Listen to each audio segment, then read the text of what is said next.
마태복음 25장 31절부터 46절까지 제가 한 절, 여러분이 한 절 우리 교독하도록 하겠습니다. 인자가 자기 영광으로 모든 천사와 함께 올 때에 자기 영광의 보좌에 앉으리니 모든 민족을 그 앞에 모으고 각각 구분하기를 목자가 양과 염소를 구분하는 것 같이 하여 양은 그 오른편에 염소는 왼편에 두리라. 그때 임금이 그 오른편에 있는 자들에게 이르시되 내 아버지께 복받을 자들이여 나와 창세로부터 너희를 위하여 예비된 나라를 상속받으라. 내가 줄일 때에 너희가 먹을 것을 주었고 목마를 때에 마시게 하였고 나그네 되었을 때에 영접하였고 헐벗을 때에 옷을 입혔고 병들었을 때에 돌보았고 옥에 갇혔을 때에 와서 보았느니라. 이에 의인들이 대답하여 이르되 주여 우리가 어느 때에 주께서 줄이신 것을 보고 음식을 대접하였으며 목마르신 것을 보고 마시게 하였나이까?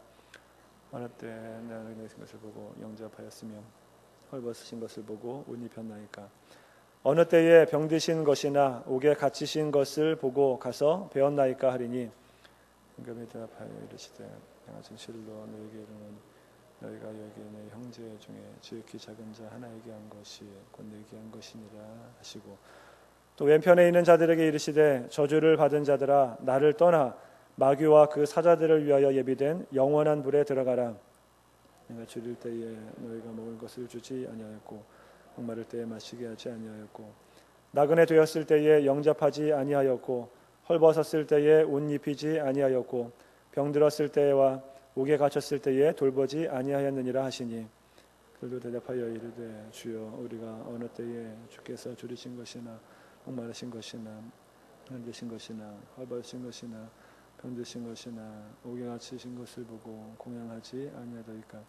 이에 임금이 대답하여 이르시되 내가 진실로 너희에게 이르노니 이 지극히 작은 자 하나에게 하지 아니한 것이 곧 내게 하지 아니한 것이니라 하시리니 그들은 영벌에 의인들은 영생에 들어가리라 하시니라.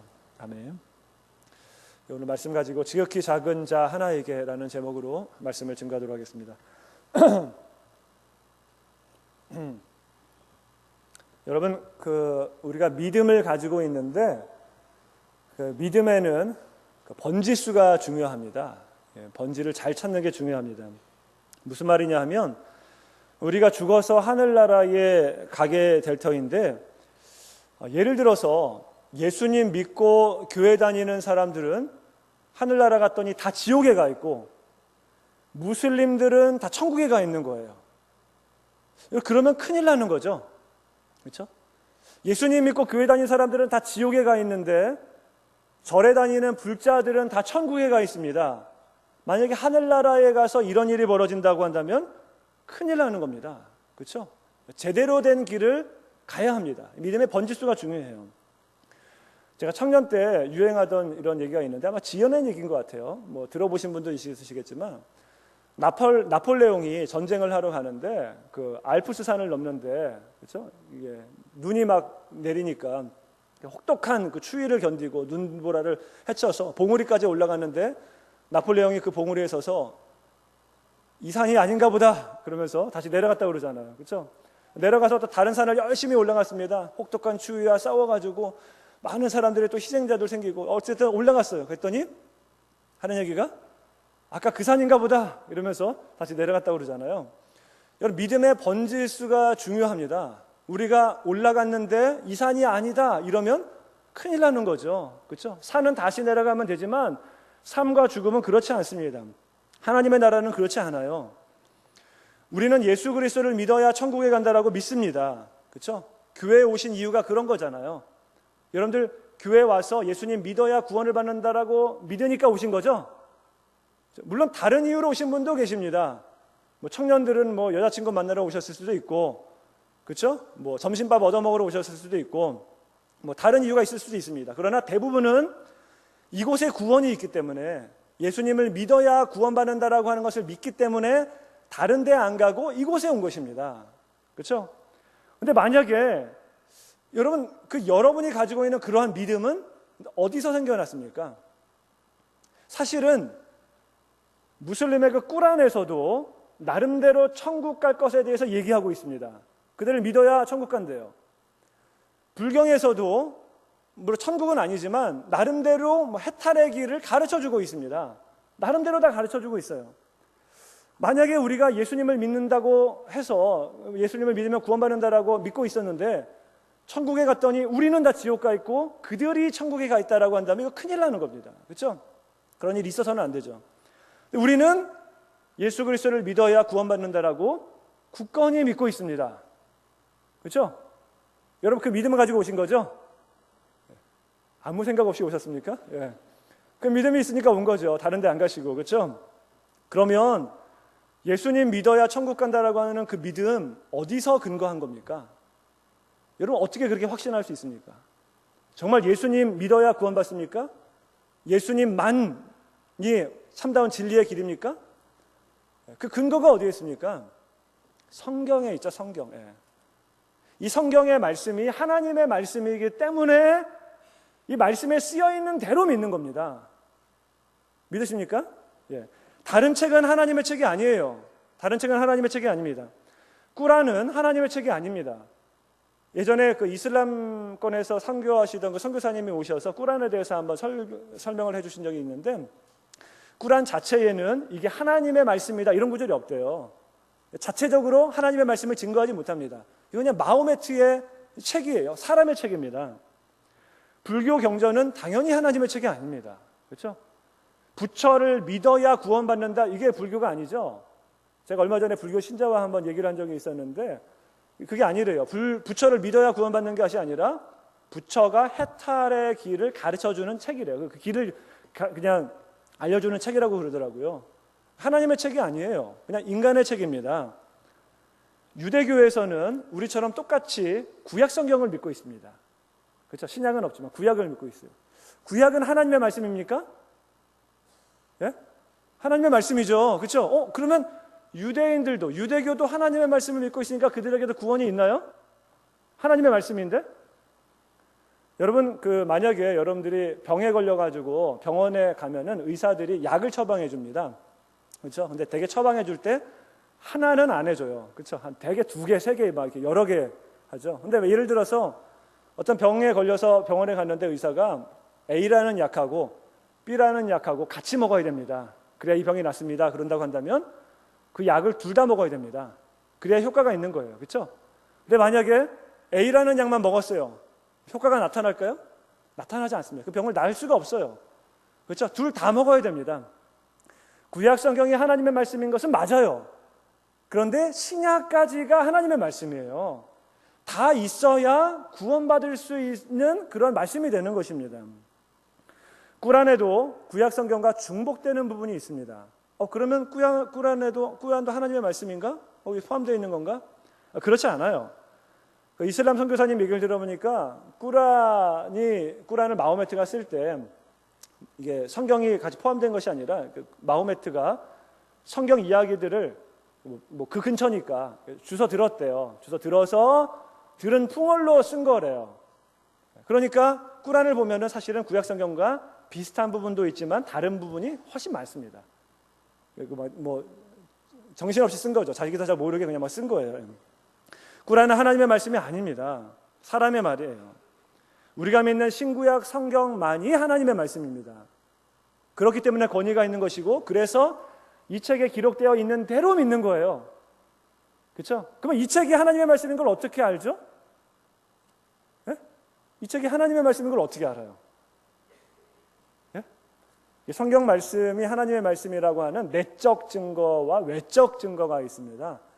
내적 증거는 성경 자체가 이게 하나님의 말씀이다라고 하는 것을 말해주고 있고 또 내적인 그 내용들을 보게 되면 이것이 하나님의 말씀임을 우리가 알 수 있어요. 외적인 증거들은 역사적으로 성경이 어떻게 기록되어 있고 어떻게 흘러왔는지를 알게 되면 이게 하나님의 말씀이구나라고 하는 것을 알 수가 있습니다. 자, 그거를 오늘 이 시간에 자세하게 말씀드릴 수는 없고 알기를 원하시는 분들은 삼공부를 들으시면 아마 들으실 수 있을 겁니다. 어쨌든 간에 성경은 하나님의 말씀입니다. 그 말씀에 쓰여 있기 때문에 우리가 예수 그리스도를 믿음으로 말미암아 구원을 받는다라고 하는 것을 아는 것이고 또 그대로 믿는 것입니다. 그렇죠? 그런데 우리에게 더 중요한 것은 뭐냐 하면 여러분 예수님을 믿더라도 제대로 믿어야 합니다. 제대로 믿어야 해요. 예수님을 믿으면 구원받는다라고 해서 믿었습니다. 그런데 그래서 교회도 열심히 다녔어요. 봉사도 열심히 했습니다. 성경 공부도 열심히 했습니다. 그런데 하늘나라 갔는데 주님이 너를 도무지 알지 못한대요.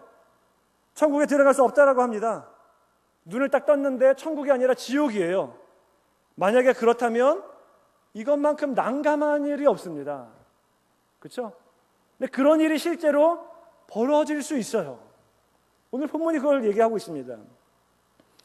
오늘 본문에 보면 제가 지금까지 말씀드린 것과 아주 비슷한 사람들 이야기가 나오는데, 오늘 본문은 우리가 잘 알고 있는 것처럼 양과 염소 비유의 말씀이죠. 그렇죠? 근데 사실은 전체가 다 양과 염소의 비유는 아니고 32절, 33절만 비유고 34절부터는 이제 실제로 하나님 나라에 가서 어떻게 될지에 대해서 예수님께서 이게 설명해 주고 있습니다.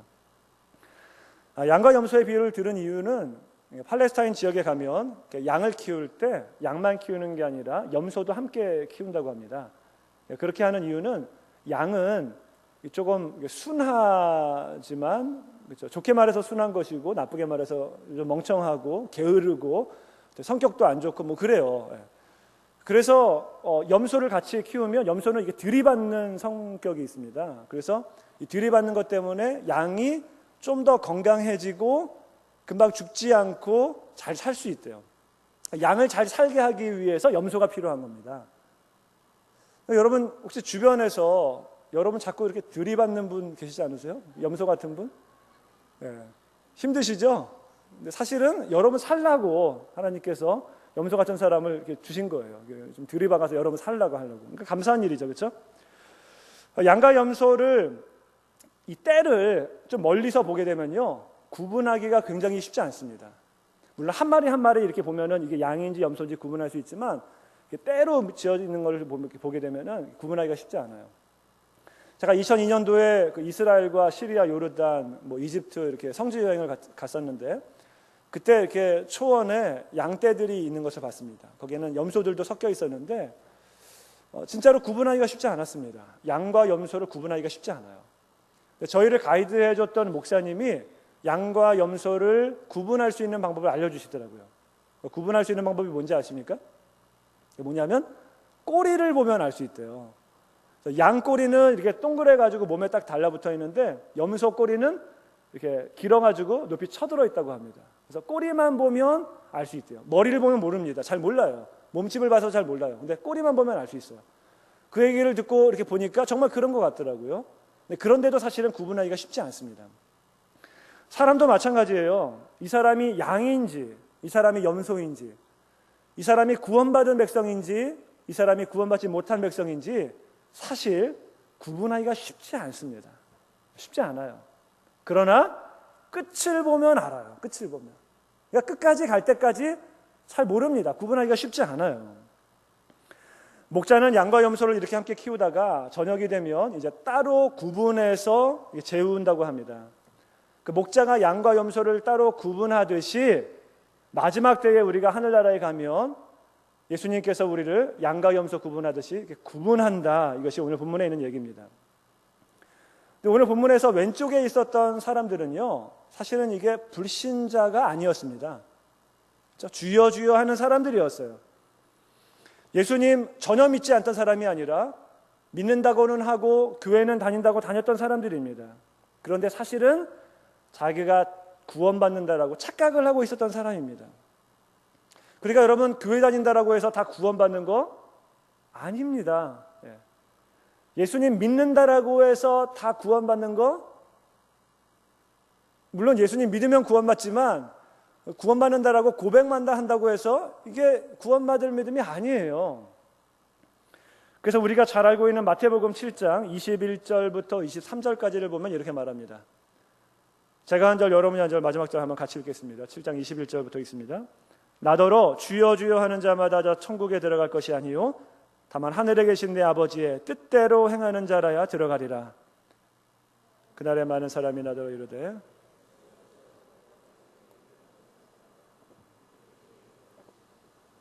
주의 이름으로 많은 권능을 행하지 아니하였나이까 하리니. 함께 있습니다. 그때 내가 그들에게 밝히 말하되 내가 너희를 도무지 알지 못하니 불법을 행하는 자들아 내게서 떠나가라 하리라. 예수님을 믿었는데 그래서 구원받을 줄 알았는데 천국 가니까 아니래요. 주여 주여 하는 자마다 다 천국에 들어가는 게 아니랍니다. 잘못 믿었다는 겁니다. 이들이 선지자 노릇도 하던 사람들입니다. 이들이 주님의 이름으로 권능도 행했던 사람입니다. 귀신도 쫓아냈던 사람들입니다. 하나님에 대한 경험이 없었던 사람들이 아니었습니다. 그래서 구원받는 줄 알았는데 가보니까 아니래요. 예수님이 도무지 알지 못한다라고 말합니다. 이 불법을 행하는 자들아 내게서 떠나가라 라고 말씀을 하고 있습니다. 정말 이렇게 된다라고 한다면 큰일이죠. 그렇죠? 구원받는 줄 알고 왔는데 믿었는데 갔는데 아니라고 한다면 이거 정말 큰일입니다. 그러면 어떻게 믿어야 하는가? 그것을 오늘 본문을 통해서 좀 살펴보려고 합니다. 오늘 본문을 보게 되면요, 여러분 행위 구원을 말하고 있는 것처럼 보입니다. 그렇죠? 이런 행위를 해야 구원받는다라고 말하고 있는 것처럼 보여요. 그래서 어떤 분들은 이것을 이렇게 해석하는 분도 있습니다. 예를 들어서 먹을 것을 주었고 라고 하는 것은 식량 문제를 해결해 준 거고, 목마를 때 마시게 해 주었고 이것은 수질 문제를 해결해 준 거고, 나그네 되었을 때 영접하였고 이것은 난민의 문제를 해결해 준 거고, 또 헐벗었을 때에 옷을 입혔고 이것은 사회적 불균형 문제를 해결해 준 거고, 병들었을 때 돌보았고 이런 것은 의료시설이 없는 곳에 의료시설을 제공해 준 것이고, 옥에 갇혔을 때 와서 보았느니라 라고 하는 것은 양심수들을 이렇게 잘 돌보고 석방하는 데 도움을 줬던, 한마디로 말하면 사회 문제에 적극적으로 개입을 해서 정말 가난하고 헐벗고 못 사는 자들, 그들의 입장을 대변하며 사회에 참여했던, 그렇게 해야 하는 것을 말하고 그래야지만 구원을 받는다라고 말하는 사람들이 있는데요. 물론 이런 것을 완전히 틀렸다라고 말할 수는 없지만, 그러나 교회가 이런 것들을 꼭 해야 되는 것은 아닙니다. 그렇죠? 교회가 이런 것을 물론 하면 좋겠지만 꼭 해야 되는 일은 아니에요. 여러분, 제가 자라온 신앙 배경이요, 제가 유치원 때부터 대학교 2학년 때 다녔던 그 교회가 한국 기독교 장로회라고 하는 곳입니다. 우리 장로회랑은 좀 달라요. 아시는 분들은 아시겠지만 그쪽 신학이 굉장히 리버럴합니다. 그리고 굉장히 사회 참여에 많이 하는 그런 교회예요. 근데 물론 목사님에 따라서 좀 성향이 달라집니다. 정말 보수적인 목사님들은 정말 보수적으로 기도도 많이 하고 하시지만 그 교단 자체는 그렇지 않습니다. 제가 어렸을 때는 목사님이 정말 보수적이셨어요. 그래서 기도도 많이 하고 말씀대로 하시고, 근데 제가 중학교 때 새로 오신 담임 목사님이 굉장히 사회 참여적인 목사님이셨습니다. 그 교단의 성격을 그대로 드러내시는 분이었어요. 그래서 제가 고등학교 때는 저희 교회에 야학이 있었어요. 야학 뭔지 아십니까? 아세요? 예. 그 청소년들 중에서 정말 가난하고 배우지 못하는, 학교 잘 못 다니는 애들, 낮에 일해야만 하는 애들 밤에 데려다가 이렇게 공부시키는 거예요. 그러니까 정말 못 살고 헐벗은 사람들을 위해서 애쓰는 교회였습니다. 그리고 사회 참여를 하는데 민주화를 위해서 투쟁하고 이렇게 데모에 적극적으로 가담하고, 그래서 제가 고등학교 때 저희 청년부 누나 하나는 구속되는 일도 있었어요. 그래서 그런 것에 굉장히 열심을 내는 교회였습니다. 그런데 제가 대학 가서 철저히 깨달은 게 있습니다. 그게 뭐냐면 그 교회에 복음이 없다는 것입니다. 예수 그리스도의 십자가가 없다는 것입니다. 그냥 기독교라고 하는 이름으로 사회 운동을 하는 거예요. 그래서 제가 고등학교 때까지는 잘 몰랐는데 졸업하고 나서 청년 집회를 갔었는데 예배를 딱 드리고 나서 2부 순서가 있대요. 그래서 저는 이제 기도를 하나 보다 그런 줄 알았는데 2부 순서로 막 구호 외치고 이렇게 물러가라 뭐 이렇게 구호 외치고, 그리고 2차가 있대요. 그래서 뭐 기도하나 그런 줄 알았는데 술 마시러 간대요. 그래서 그러면서 그런 교회였습니다. 그 교회에는 복음이 없었습니다. 완전 잘못된 것입니다. 그렇죠? 물론 가난한 자를 도와줘야 되겠죠. 중요합니다. 그러나 그것이 교회가 정말 해야 될 일은 아닙니다. 그것으로 구원받는 것은 아니에요. 근데 오늘 본문을 보게 되면 꼭 행위대로 구원을 받는 것처럼 이야기하고 있어요. 그렇죠? 그래서 오늘 본문을 보게 되면 우리 교회 성도분들이 아마 좀 속은 느낌이 들지도 모릅니다. 그렇죠?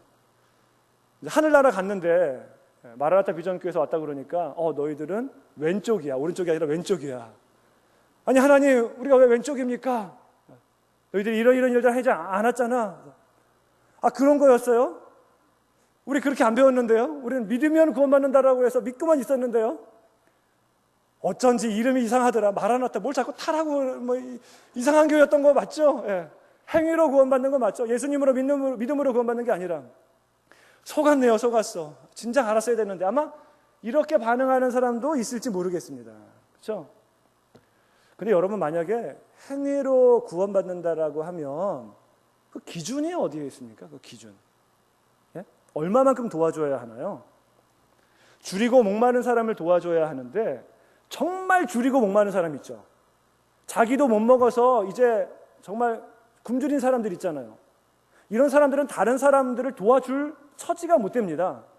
그렇죠? 그러면 그런 사람들은 자기도 하나 못 먹을 그런 가난한 사람들은 그러면 못 도와줬다고 지옥 가야 됩니까?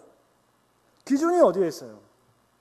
오늘 본문에서 6가지를 얘기하고 있는데 6가지 중에 하나는 지켰는데 5가지는 못 지켰어. 헐벗고 굶주린 사람들을 도와줬는데 병든 사람을 못 돌봐줬고 또 감옥에 갇힌 자들을 못 돌봐줬어. 만약 그렇게 된다고 한다면 그 사람은 지옥 갑니까? 또 몇 번을 도와줘야 되는 거예요? 10번입니까? 기준이? 100번입니까? 만약에 99번 도와줬어요. 하늘나라 갔더니 100번이래요, 기준이. 억울하지 않아요? 성경에 어디에 있습니까? 기준이 몇 번이라고 나와 있어요. 사실은 행위대로 구원받는 것은요, 말이 안 되는 거예요. 말이 안 돼요. 가장 불공평한 것이 행위로 구원을 받는 것입니다. 그런데 오늘 본문이 꼭 행위로 구원받는 것을 말하고 있는 것 같아요. 그렇죠? 근데 사실은 그렇지 않습니다. 사실은 그렇지 않아요.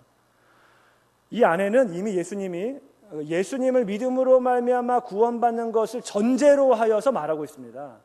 어디를 보면 알 수 있냐면요, 지금 예수님이 임금이 양쪽으로 딱 갈랐잖아요. 그렇죠? 가르고 나서 오른쪽에 있는 사람들에게는 이러한 일들을 했기 때문에 너희들이 잘하였다라고 말하고 있고, 왼쪽에 선 사람들은 너희들이 이러한 일들을 하지 못하였다라고 말을 하고 있는데, 이게 지금 시점이 어디냐라고 하는 겁니다. 이 시점이 가르고 나서 이런 말씀을 하셨습니까? 아니면 가르기 전에 한 사람 한 사람 보면서 너 이러이러한 일을 했으니까 넌 오른쪽, 넌 이러이러한 일을 했으니까 왼쪽, 이렇게 구분했습니까? 그 시점이 어디예요? 이미 나누어진 다음에 지금 말씀하시는 거예요. 그렇죠? 나누어진 다음에 지금 말씀하고 있는 겁니다. 그 얘기는 뭐냐 하면 믿음으로 말미암아 구원을 받았어요. 그 구원받은 백성들에게 지금 너희들에게 나타났던 행위가 이런 것들이었다라고 지금 말해주는 것이고, 믿지 않는 사람들에게 너희에게는 이런 것들이 없었다라고 지금 말해주는 거 있는 겁니다. 더 분명하게 알 수 있는 것이 있는데요, 34절을 한번 보면, 34절 함께 읽어보겠습니다. 시작. 그때 임금이 그 오른편에 있는 자들이여 나와 창세로부터 너희를 위하여 예비된 나라를 상속받으라. 아멘.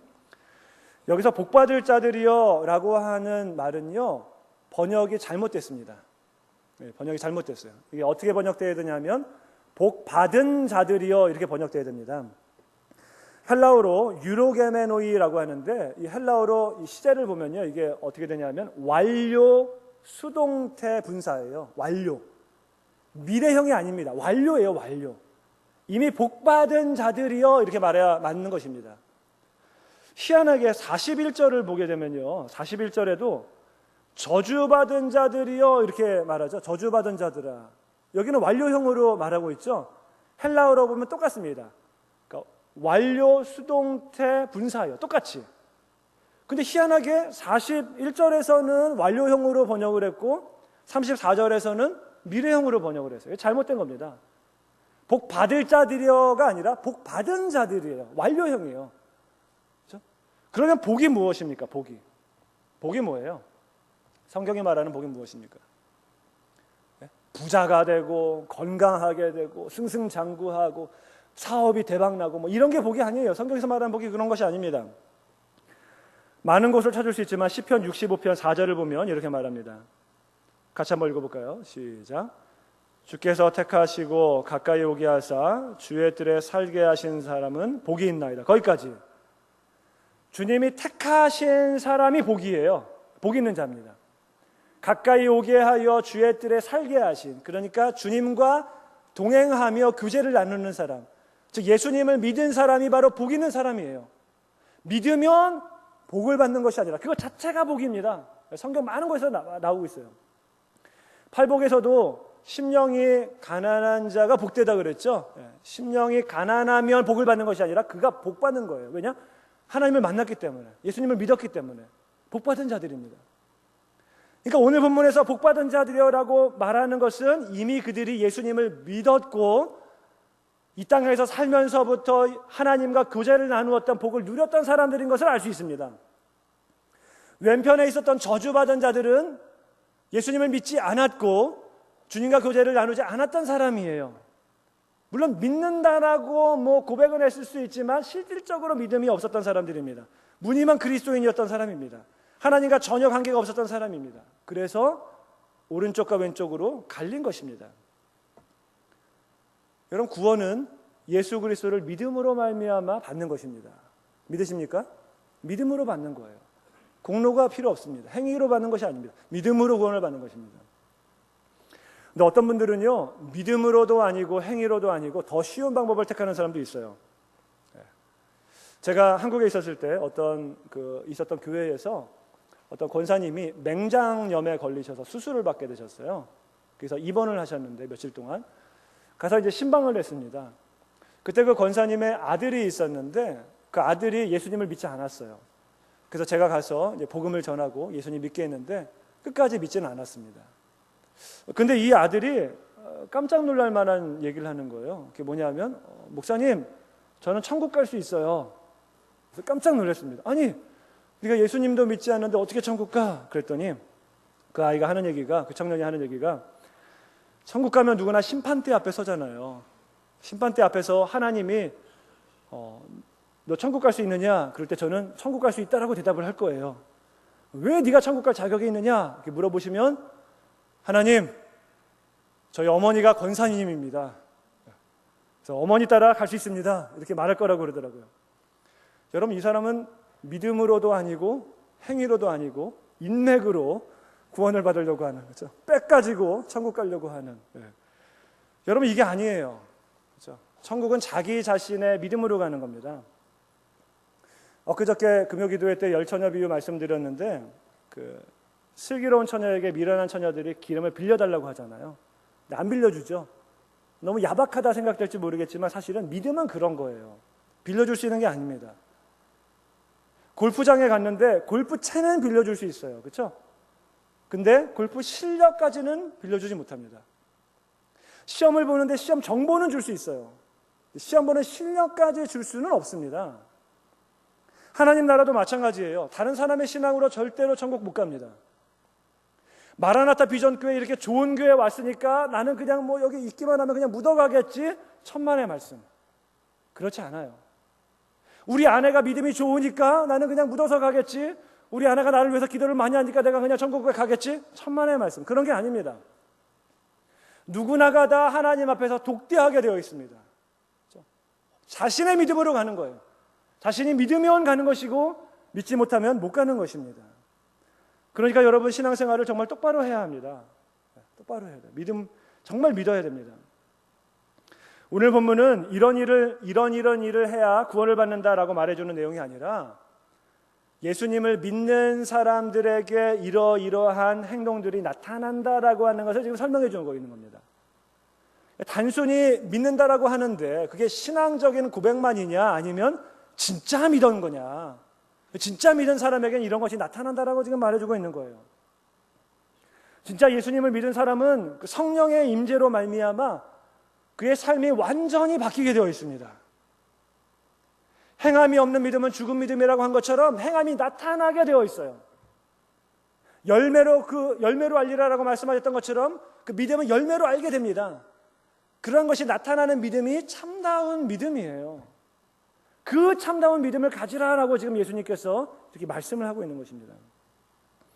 오늘 본문에서 가장 중요한 핵심이 뭐냐면요, 40절하고 45절인데요 40절 같이 한번 읽어볼까요? 같이 한번 읽어보겠습니다. 시작. 임금이 대답하여 이르시되 내가 진실로 지극히 작은 자 하나에게 한 것이 곧 내게 한 것이니라 하시고, 중요한 거 이겁니다. 지극히 작은 자에게 한 것이 내게 한 것이다. 이게 중요해요. 45절도 보겠습니다. 같이 읽어보겠습니다. 시작. 이에 임금이 대답하여 이르시되 내가 진실로 너희에게 이르노니 이 지극히 작은 자 하나에게 하지 아니한 것이 곧 내게 하지 아니한 것이니라 하십니다. 지극히 작은 자에게 한 것이 주님에게 한 것이고, 지극히 작은 자에게 하지 아니한 것이 주님에게 하지 않은 것이다 라고 말합니다. 이게 오늘 본문의 핵심입니다. 아주 중요한 것이에요. 이게 문맥을 보면 좀 더 분명하게 나타나는데요, 우리가 읽었던 본문 바로 앞에 있는 내용이 뭐죠? 달란트 비유입니다.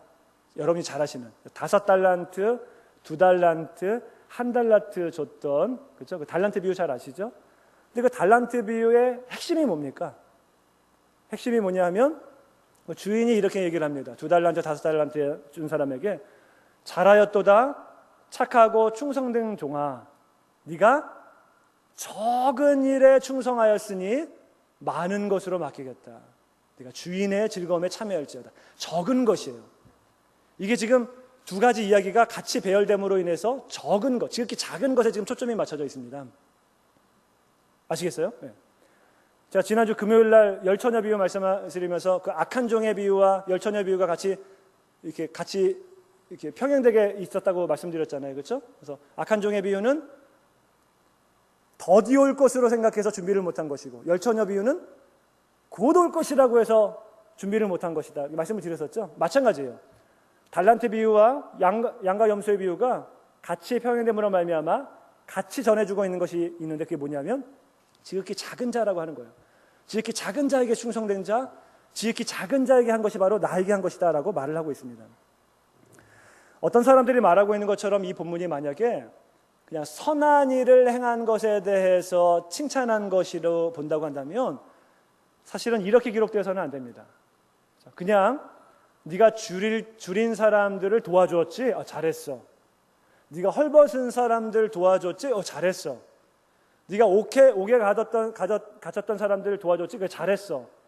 이렇게만 끝나도 괜찮아요. 그렇죠?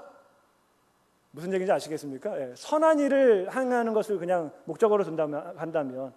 근데 그렇게 말씀하시지 않으시고 이 얘기를 하고서 강조하시는데, 그 지극히 작은 자에게 행한 것이 내게 행한 것이고 지극히 작은 자에게 행하지 않은 것이 내게 행하지 않은 것이다라고 예수님과 연관지어서 지금 말씀을 하고 있습니다. 그렇죠? 네. 여기서 지극히 작은 자라고 하는 것은 불신자를 가리키는 것이 아닙니다. 예수님을 믿는 자들을 가리켜요. 왜냐하면 40절을 보게 되면 내 형제 중에서 지극히 작은 자 중에 하나라고 말하고 있어요. 그렇죠? 내 형제라고 말해요. 예수님을 믿는 자들입니다. 교회예요, 교회. 그 지극히 작은 자에게 한 것이 내게 한 것이다라고 말하고 있어요. 지금 이 얘기는요, 교회론이라고 하는 신학적인 기반을 가지고 예수님께서 말씀하고 있는 거예요.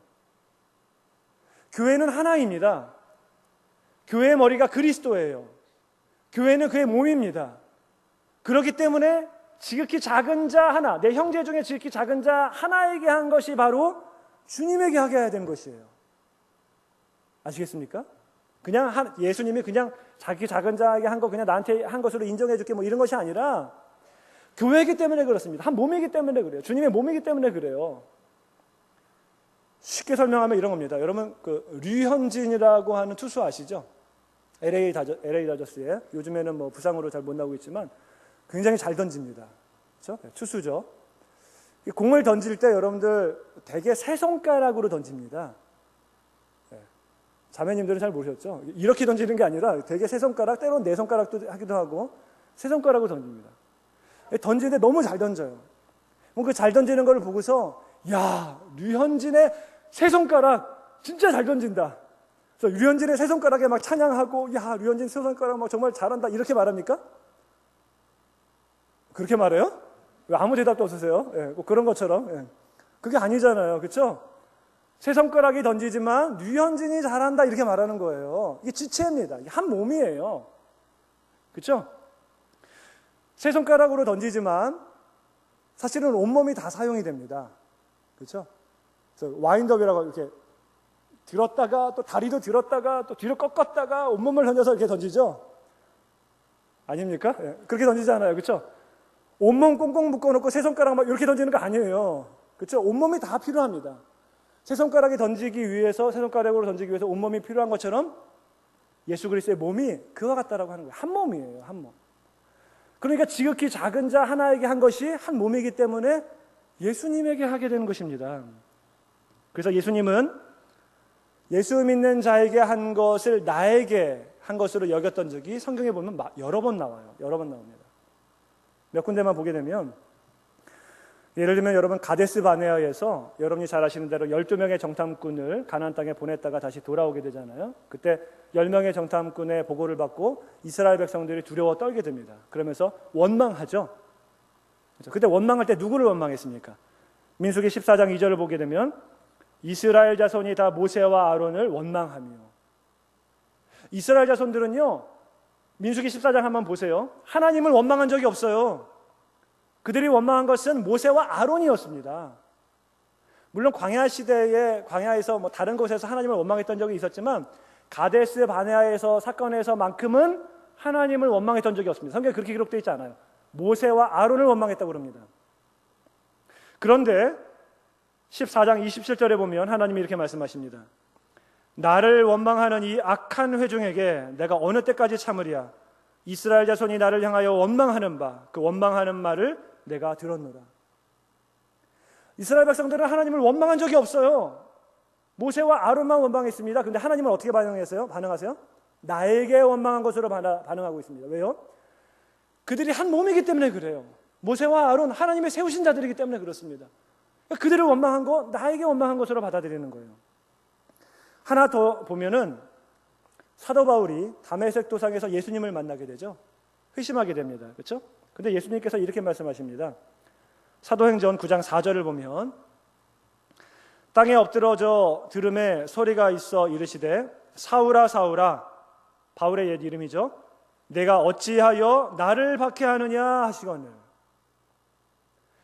여러분, 사도 바울이 사울이었을 때 예수님을 박해했던 적이 있었습니까? 없었어요. 예수님을 핍박했던 적이 없었습니다. 예수 믿는 자들을 박해했었습니다. 예수 믿는 자들을 핍박했었어요. 예수 믿는 자들을 감옥에 가두고 죽였었습니다. 근데 예수님이 뭐라 하세요? 사울아 사울아 네가 어찌하여 나 믿는 자를 박해하느냐 이렇게 말씀하시지 않으시고 나를 박해하느냐 이렇게 말씀하셨어요. 왜 그래요? 신자는 그리스도와 한 몸이기 때문에 그렇습니다. 하나이기 때문에 그래요. 교회의 머리가 그리스도가 되시고 교회는 그의 몸이 되기 때문에 그렇습니다. 그러니까 오늘 본문에서도 그렇게 말씀하시는 거예요. 예수님께서 지극히 작은 자 하나에게 한 것이 바로 나에게 한 것이다. 왜요? 한 몸이기 때문에 그렇습니다. 그러니까 여러분, 지극히 작은 자에게 한 것이 주님에게 한 것입니다. 여러분 혹시 오늘 아침에 교회 오시기 전에 여러분 아침마다 전쟁이죠. 아이들과 싸우느라. 그렇죠? 네. 준비를 제대로 안 하고 막 그러면서 혹시 아이들에게 혹시 막 참으려고 그랬는데 거룩한 주일에서 한마디 내뱉고 오신 분 계십니까? 네. 누구에게 한 거예요? 예수님에게. 지극히 작은 자에게 한 것이 나에게 한 것이니라. 지난 주간에 남편이나 아내에게 속상한 일이 있어서 큰 소리 한번 치고 오신 분 계십니까? 누구에게 한 거예요? 주님에게.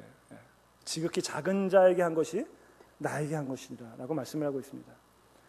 그리스도 안에서 한 몸이라고 하는 것이 바로 이런 것입니다. 우리가 다 한 몸이에요. 한 몸이기 때문에 지극히 작은 자에게 한 것이지만 주님에게 한 것입니다. 그분이 그의 머리 되시기 때문에 그렇습니다. 예수님은 늘 지극히 작은 것에 관심이 있으셨습니다. 작은 것에 관심이 있으셨어요. 그래서 아까 우리가 봤던 것처럼 달란트 비유에 보면 마태복음 25장 21절에 보면은 그 주인이 이르되 잘하였도다 착하고 충성된 종아 내가 적은 일에 충성하였음에 내가 많은 것을 내게 맡기겠다. 작은 것에 관심이 있으셨어요. 마태복음 18장 6절을 보게 되면 누구든지 나를 믿는 이 작은 자 중 하나를 실족하게 하면 차라리 연자맷돌이 그 목에 달려서 깊은 바다에 빠뜨려지는 것이 나으니라. 작은 자에게 관심이 있었습니다.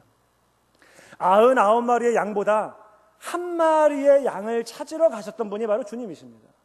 작은 자에 관심이 있으셨어요. 여러분, 지극히 작다라고 하는 것은요, 티가 안 나는 겁니다. 그죠? 티가 안 나요. 작은 일 한다고 해서 이게 티가 납니까? 티가 안 나요. 작은 자 도와준다라고 하는 얘기는요, 이게 티나는 일이 아니에요. 알아주지도 않아요. 보상도 못 받아요. 칭찬도 못 받아요. 그냥 작은 자이기 때문에, 작은 일이기 때문에. 그렇기 때문에 지극히 작은 선행을 행할 수 있다고 한다면, 작은 일을 하고 작은 자에게 행할 수 있다고 한다면요, 그 사람은 그 마음의 본성에서 그 마음이 나오는 거예요. 그렇죠? 그 마음에 예수 그리스도의 마음으로 가득하기 때문에 작은 일을 행할 수 있는 것입니다. 왼편에 있었던 사람은 뭐라고 그럽니까?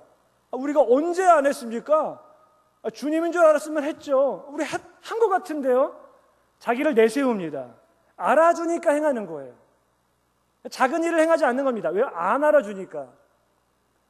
그러나 지극히 작은 일을 행할 수 있는 사람은 그 가운데 예수 그리스도로 가득하고 진짜 그리스도를 믿는 사람입니다. 아무도 보고 있지 않더라도, 아무도 알아주고 있지 않더라도 내 마음에 예수 그리스도가 가득하기 때문에, 내가 성령 충만하기 때문에 그 작은 일을 감당하는 겁니다. 오늘 오른쪽에 있는 사람들은요, 자기가 해놓고선 내가 언제 안 했습니까? 잘 기억을 잘 못해요. 여러분 잘 생각해 보면요, 기억하는 사람들은 이게 내세우려고 하는 사람들이에요. 그렇죠? 네. 예를 들면 이런 거죠.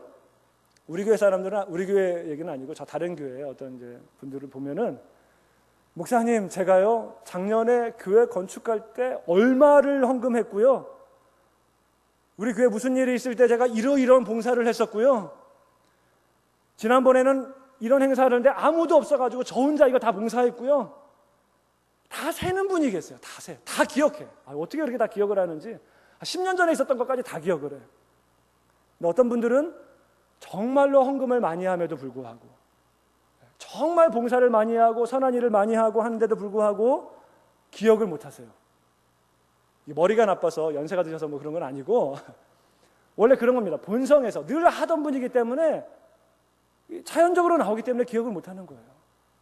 그렇죠? 본성에서 나오기 때문에, 그리스도의 마음으로 가득하기 때문에, 알아주는 마음으로 하는 것이 아니기 때문에 그렇습니다. 이 사람들이 바로 진짜 그리스도를 믿는 사람들입니다. 그러니까 오늘 본문에서 오른쪽에 서 있었던 사람들은 예수 그리스도를 믿는 믿음 안에서 정말 지극히 작은 자에게 사랑을 베풀었던 사람들이고, 왼쪽에 있었던 사람들은 믿음이 없었던 사람이에요. 믿는다라고 고백은 했지만 보여주기 위한 신앙을 했던 사람입니다. 그러니까 구원을 받을 수 없었던 것입니다. 오늘 본문의 말씀은 행위 구원을 말하는 본문이 아니라 믿음으로 구원받는 게 맞긴 맞지만 그 믿음의 진짜가 무엇이냐라고 하는 것을 지금 우리들에게 말씀해 주고 있습니다. 여러분은 믿음이 있으십니까? 믿음이 있으세요? 예. 그렇다고 한다면 그 믿음이 정말 구원받을 만한 믿음입니까? 여러분 하늘나라 갔을 때 주님께서 잘했다 충성된 종아 라고 말씀 들을 만한 믿음입니까? 아니면 내가 너를 도무지 알지 못한다, 이 불법을 행하는 자들아 내게서 떠나가라 라고 책망받을 믿음입니까? 어떤 믿음을 가지고 있으십니까? 어떤 분들은 예수님 믿기만 하면 다 된다라고 말씀하시는 분도 있을 수 있어요. 그러나 그 정도의 믿음은요, 여러분 귀신도 믿는 믿음입니다. 귀신도 믿는 믿음이에요. 야고보 2장 19절을 보면은 같이 한번 읽어볼까요? 야고보서 2장 19절 시작. 내가 하나님은 한 분이신 줄을 믿느냐? 예. 귀신들도 하나님 한 분이신 줄 믿는데요. 그리고 떤대요. 여러분 하나님 앞에서 내가 지었던 죄 때문에 두려워서 떨었던 적 있으세요?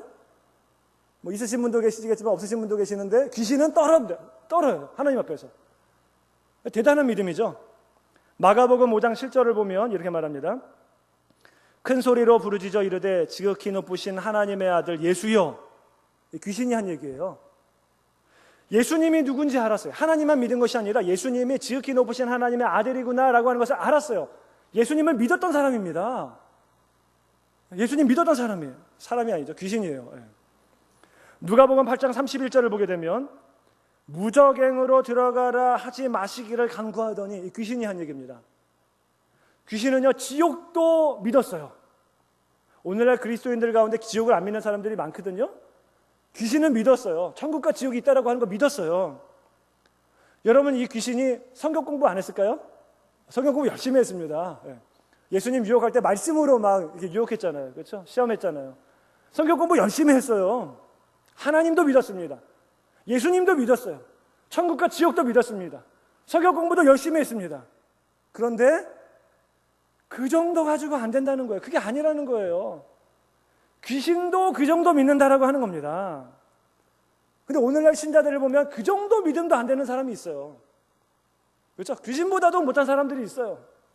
천국과 지옥도 안 믿고, 뭐 성경 공부도 안 하고, 뭐 성경이 뭔지도 모르고, 뭐 그냥 그렇게 믿는 사람들이 있어요.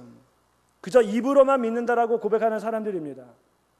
그렇다고 한다면 여러분, 귀신의 믿음과 뭐가 달라요? 네? 귀신의 믿음과 뭐가 다릅니까? 여러분은 정말로 작은 일에 충성하고 계십니까? 작은 일에 충성하고 계세요? 주일을 빠지지 않고 예배 드리는 거, 이거 정말 지극히 작은 일입니다. 나의 죄를 사하여 주시고 십자가에 달려 돌아가신 그분을 예배하러 오는데 일주일에 하루도 날짜를 못 맞춰가지고 주일 예배를 빠진다? 이게 지극히 작은 일이에요. 그 지극히 작은 일조차, 물론 이제 때에 따라서 뭐 사정이 생겨서 못 나올 수는 있겠죠. 그러나 아주 우습게 생각한다면, 물론 그분에게는 주일 예배 드리는 것이 지극히 작은 일이기 때문에, 하찮은 일이기 때문에 뭐 빠지겠죠. 그렇죠? 더 중요한 일이 많으니까. 그 지극히 작은 일조차도 하지 못하라고 하는 사람이라고 한다면 정말 그 믿음이 참다운 믿음일까요? 예배 시간에 늦지 않고 오는 거, 담임 목사님이 여러 번 말씀하셨어요. 그렇죠? 이게 큰 일입니까? 너무 힘든 일이에요? 지극히 작은 일 아닌가요? 네? 하나님 앞에 예배 드리는데, 그렇죠? 사람 만나러 가더라도 정시에 다 도착합니다. 하나님께 예배 드리는데 예배를 늦어요? 물론 늦을 수도 있어요. 때에 따라. 습관적으로 늦는다, 뭐 늦게 들어도 된다, 아니란 생각으로 가지신다고 한다면 여러분, 그 사람의 믿음이 정말 진짜 믿음입니까? 헌금 드릴 때도 마찬가지입니다. 11조로 우리가 드리는데 정말 가난해서 정말 힘들게 사셔서 못 드리시는 분 있습니다. 하나님이 분명히 이해하실 거예요. 근데 자기가 쓸 거 다 쓰고 입을 거 다 입고 먹을 거 다 먹고 너무 아까워. 이거 어떻게 본 건데? 그래서 만약에 못 드린다고 한다면 11조는 사실 되게 작은 거예요. 10분의 1이잖아요. 뭐 다 드리라고 하는 것도 아니고, 그렇죠? 아까워서 못 드린다고 한다면, 나를 위해서 십자가에 달려 돌아가신 그분을 위해서 드리지 못한다고 한다면 그 믿음이 진짜 믿음이라고 말할 수 있습니까? 매일마다 주님과 말씀으로 교제 나누며 매일마다 기도하는 거, 우리 지난주 담임 목사님이 우리 100명의 기도의 용사를 만들자 그렇게 말씀하셨는데, 그 하루 동안에 그 잠시 시간을 내서 지금 작은 거 아닌가요? 그것조차도 주님께 드리지 못한다고 한다면 그게 참다운 믿음이라고 말할 수 있습니까? 여러분, 정말로 작은 죄에도 민감하게 반응하고 있으십니까? 혹시 습관적으로 죄를 지으면서 이건 정말 작은 일이야, 지극히 작은 죄야, 더 큰 죄를 짓는 사람들도 많아, 그러면서 습관적으로 짓는 사람이 있다고 한다면 그게 정말 참다운 믿음이에요? 지극히 작은 일에 충성해야 됩니다. 지극히 작은 자에게 그리스도의 사랑을 전해야 됩니다. 아직도 열방에서는 예수 그리스도의 복음을 듣지 못한 지극히 작은 자들이 얼마나 많은지 모릅니다. 북인도에 얼마나 많은 지극히 작은 자들이 있는지 몰라요. 아직 예수님을 믿지 않지만 잠정적 그리스도인들이 많습니다. 내 형제 중에 지극히 작은 자 중에 작은 자예요. 하나예요. 그들에게 가서 복음을 증거해야 됩니다. 주변에도 예수님을 믿지 않는 지극히 작은 자들이 얼마나 많은지 모릅니다. 복음을 전하는 거 참다운 믿음이에요. 근데 복음을 전하라고 했더니 바쁜데요. 자존심이 내세우면서 관계가 틀어질 것 같은데요. 그러면서 여러분 지극히 작은 자에게 그리스도의 사랑을 전하지 못한다라고 한다면 그 사람이 진짜 믿음이 있다라고 말할 수 있겠습니까? 이 핑계 저 핑계를 대지만 사실은 그렇게 못할 것은 아니에요. 그렇죠? 그렇게 힘든 게 아닙니다. 사실은 내가 죽지 못했기 때문에 못하는 거예요. 나 때문에 못하는 겁니다. 상황 때문에 못하는 것이 아니라 나 자신을 십자가에 못 박지 못한 사람의 믿음이 정말로 구원받을 수 있는 믿음이라고 말할 수 있겠습니까? 그 정도의 믿음은 귀신도 가지고 있습니다. 귀신이 믿는 정도의 믿음으로 하늘나라 가게 되면 하나님이 분명히 이렇게 말씀하실 것입니다. 내가 너희를 도무지 알지 못한다. 불법을 행하는 자들아 내게서 떠나가라. 분명히 이렇게 말씀하실 것입니다. 말씀을 맺을 건데요. 여러분 저는 목사로서 때로는 참 안타까울 때가 있어요. 그게 뭐냐 하면 앞에서 아무리 설교를 하더라도 안 바뀌는 사람은 죽어도 안 바뀝니다. 자기가 가지고 있는 신앙의 틀이 있어요. 그래서 절대 안 바뀌어요. 절대. 그리고 설교를 이렇게 성경 말씀을 해석해서 이렇게 주잖아요. 그러면 그 말씀을 또 해석을 해. 그래서 목사님 말은 원래 그런 얘기가 아니라 이러면서 해석해 준 걸 왜 또 해석을 합니까? 근데 이게 진짜 죽고 사는 문제가 아니라면 괜찮아요. 그렇죠? 죽고 사는 문제 아니면 괜찮은데 사실은 이게 죽고 사는 문제일 수 있습니다. 하늘나라 갔는데 모른다라고 말할 수도 있어요. 그런 문제인 것입니다.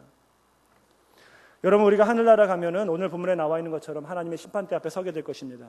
여러분 여기에 모인 모든 우리 성도들은 다 천국 가야 되지 않겠습니까? 다 가야 되지 않겠어요?